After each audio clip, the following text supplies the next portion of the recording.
you've got to have an obsession-based work ethic. You either have it or you don't. And so I've always said this, I'll say it again. I think that you have to be absolutely obsessed with your business, especially in the beginning, for it to be successful. If you're not, good luck.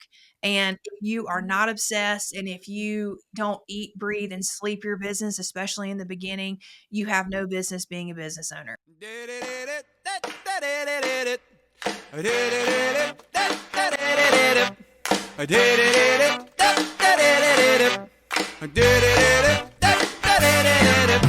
Duncan says, if you want to know about business, health, and places to go, welcome to the show.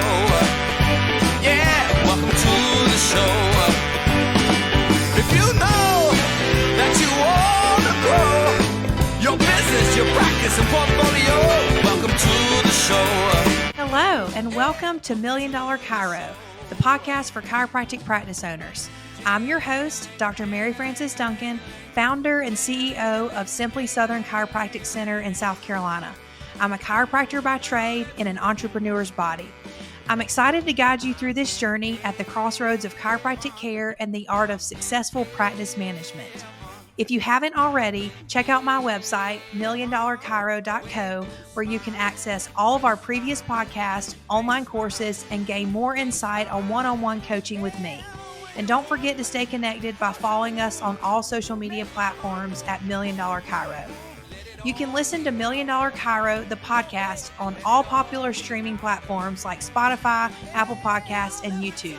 Ultimately, if you enjoy what you're hearing, please hit that subscribe button and leave us a glowing 5-star review. Reviews allow us to hear from our listeners and what interests you. Now, let's get to the backbone of it all.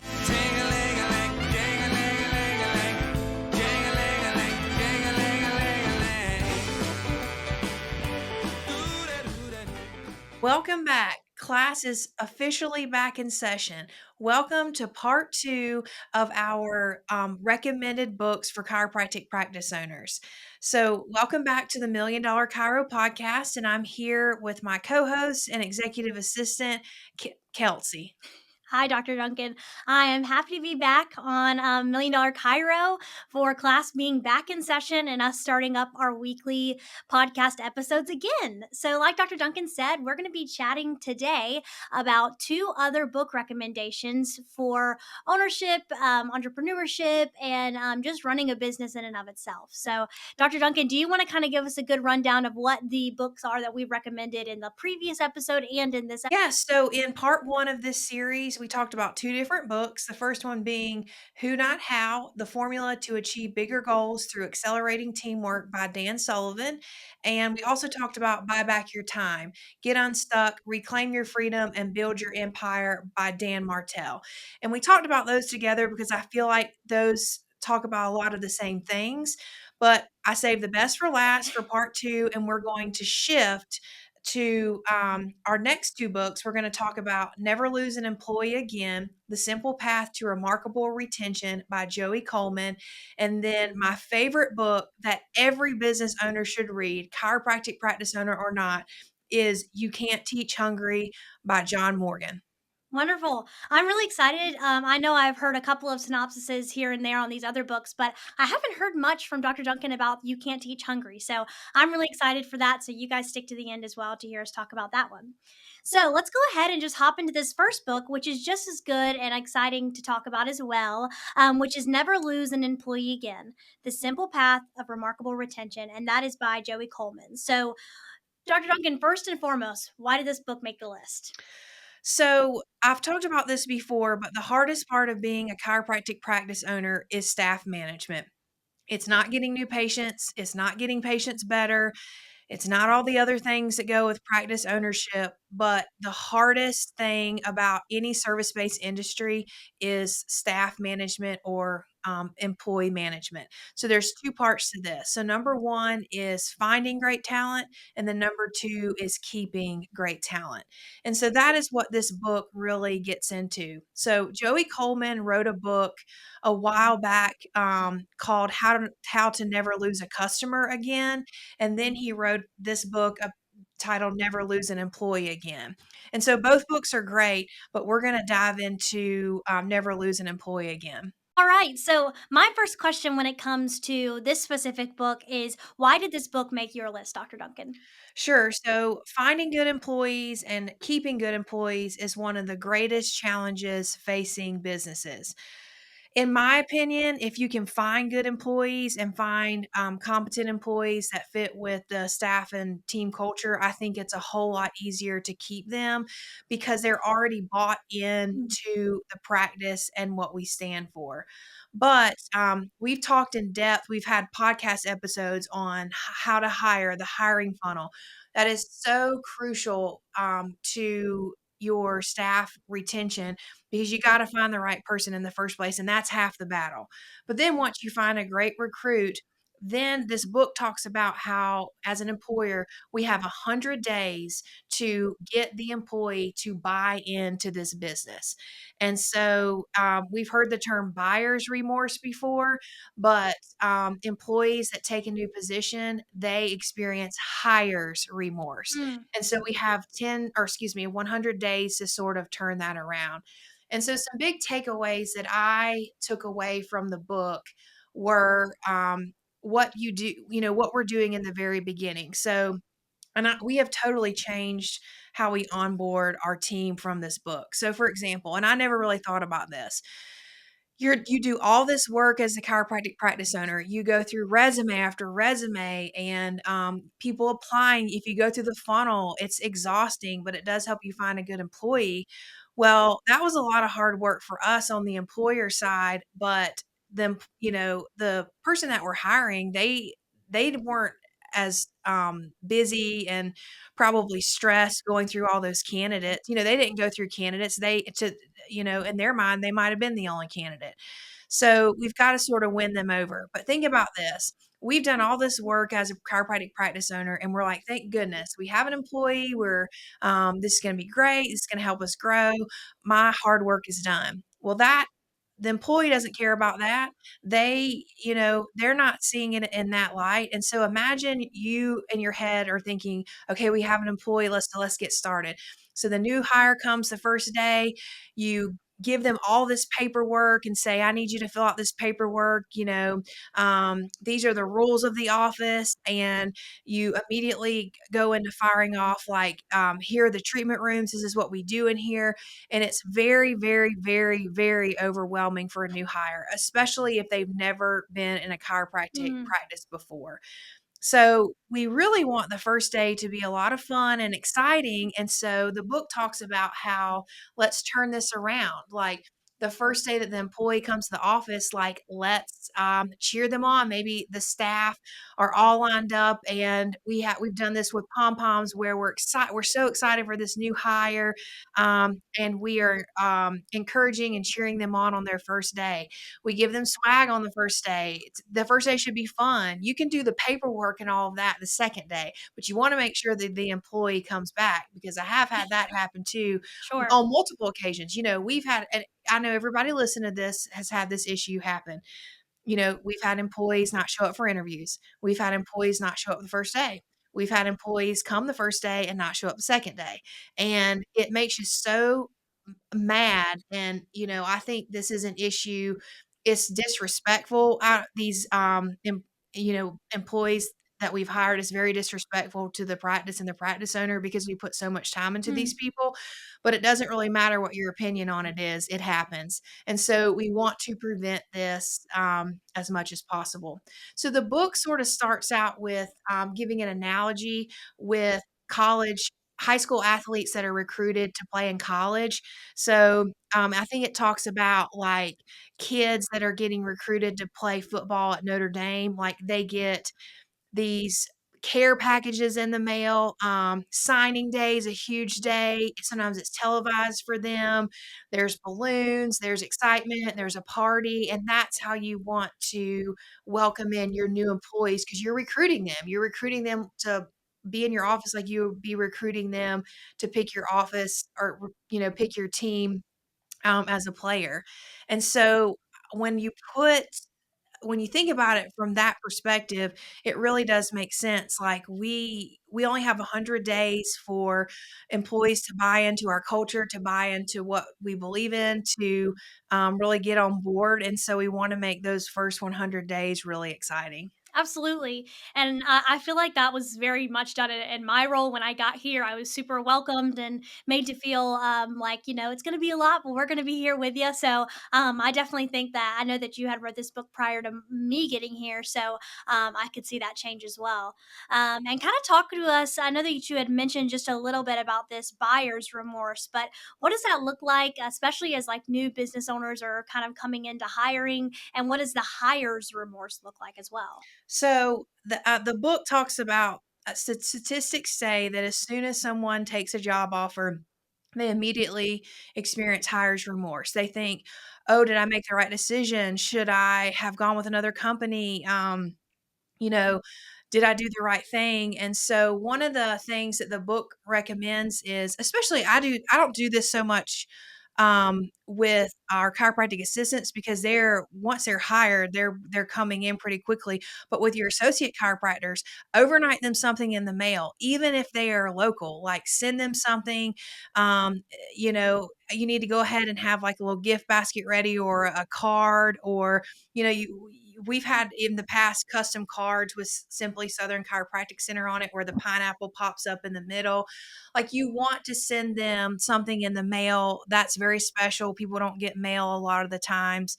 But you want to do something special when they accept the job offer. And then if they're not starting for 2 weeks or a month, you want to keep in contact with them on a regular basis. So you don't want there to be silence. You want to check in with the hire that you've made, and that's going to make for a much better transition, and the likelihood of the employee actually showing up to work and being excited about the job is a lot higher than if you don't respond or talk to the applicant. Now, I'm going to say this.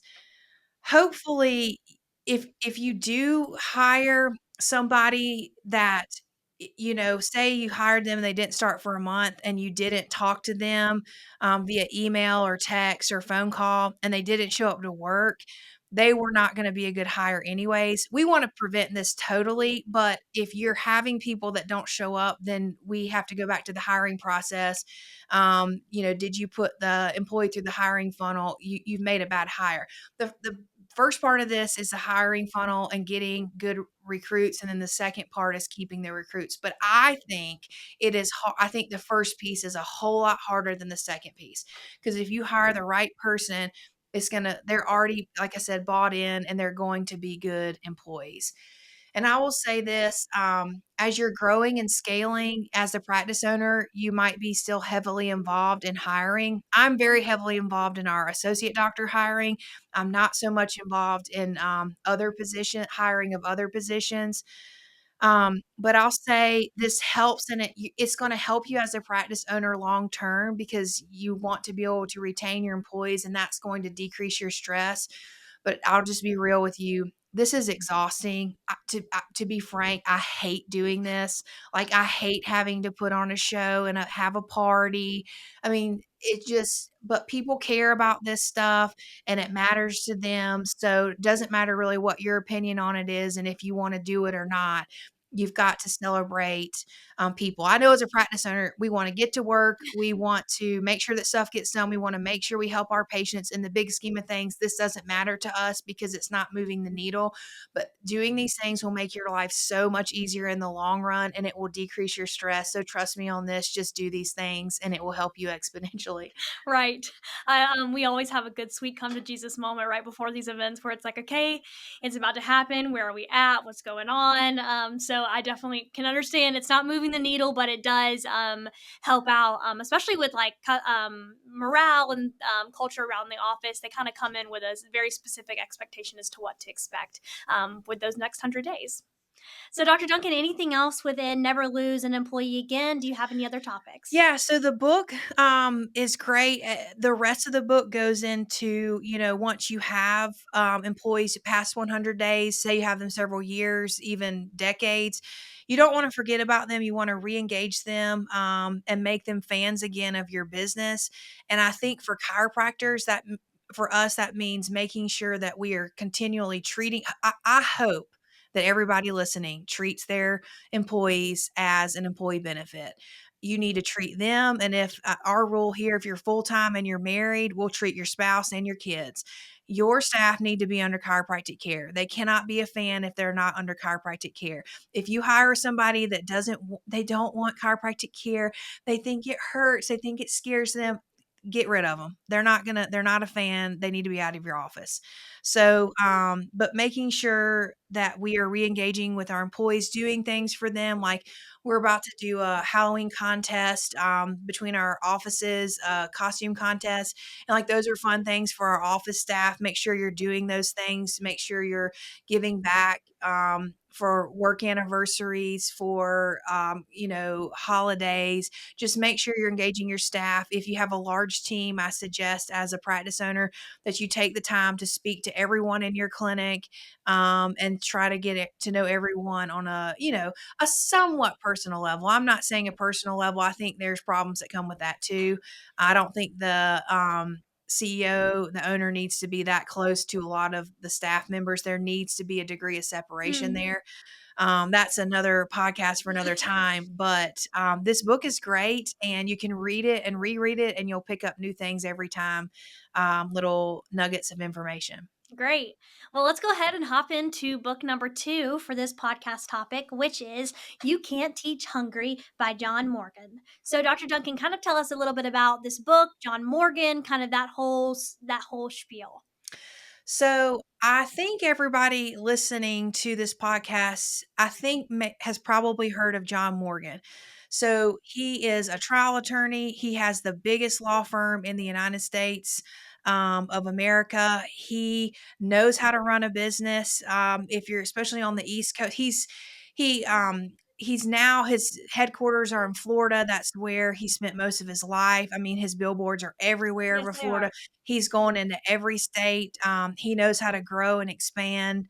And whether you like him or not as a person, you can't deny that the man has great business sense and he knows how to scale a practice, run a practice, and keep a lot of team members on board. So, with that being said, how did his book written for law firms make this list as a chiropractic clinic? Sure. So I really feel like in our chiropractic world, we just don't have a lot of resources for large practices that want to scale. Some of this is uncharted waters, but if you look at service-based industries, these big, huge law firms have learned systems and they've learned how to grow. And I think there's a lot that we can learn from them. There's things we can learn from other professions. Um, you know, we can pick up things from dental practices because Mhm. they're very similar to us. Any service based industry, you can get ideas and information from. But I think large law firms, are great examples of how we can scale, and you've got to have sort of structure. So, John Morgan, I guess, indirectly is a mentor of mine just for me listening to him on podcasts. I've heard him speak. I've read his books. I don't know if I'd want to totally meet him in person because they say sometimes you don't want to meet your heroes Sure. because you may be disappointed, but he sure does have a lot to say. Every business owner needs to read this book. It was written for law firms, but the principles apply to any service-based industry. And read it over and over again. Listen to it over and over again. I will say it is hard to find. So I got the audio version on trialguides.com. It's a legal website. It's not cheap. I think when I bought it, it was $40 or $50. It's not like a cheap Audible. I can't find it on Audible. If you can find the hard copy of the book on Amazon, you're going to pay at least $100. It is worth getting. You need to get this book. And you need to listen to it. I listen to it on audio on repeat. It has a lot of gems in it. Great. So, with those gems, what were your biggest takeaways with this book? So the book is well, it's John Morgan starts out and he says this. I remember in like one of the first couple chapters, he said basically you got to figure out if you have what it takes to be an entrepreneur and run a business. And one of the quotes he said is, you don't need an alarm clock. You bring work home and you work on Saturdays. This is the baseline of what it takes to be a successful entrepreneur. And he's 100% right. Like I still, even when I first started, I just wake up. I wake up, I'm ready to go. I'm excited. Like, let's go.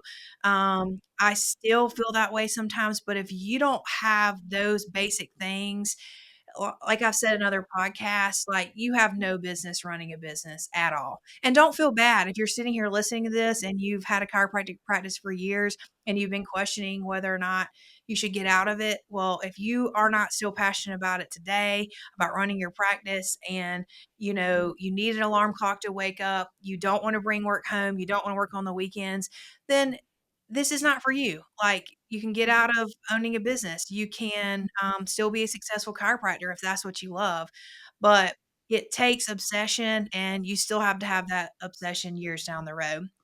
But basically, so the book starts out, John Morgan tells the parable of the tortoise and the hare.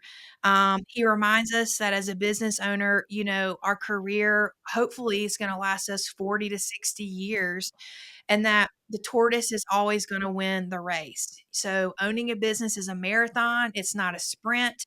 So you take it, take it bit by bit. Um, Steady and slow wins the race. Always don't tire yourself out. You got to work hard, but just know like you're in this for the long haul. And that's how the book starts, and it's a great little reminder there. But then he gets into the characteristics of a successful business owner, and so this can relate to characteristics of a successful chiropractic business owner. So there's 4 things. So he talks about number 1, any successful business owner is going to have a fear of failure. This is a healthy fear of failure that needs to be there. We need to remember where we came from. We need to remember that your business can be taken away from you very Mm. quickly, and that gut wrenching feeling, it always needs to be there. And I think for most of us, it is. Number 2 is you've got to have an obsession-based work ethic.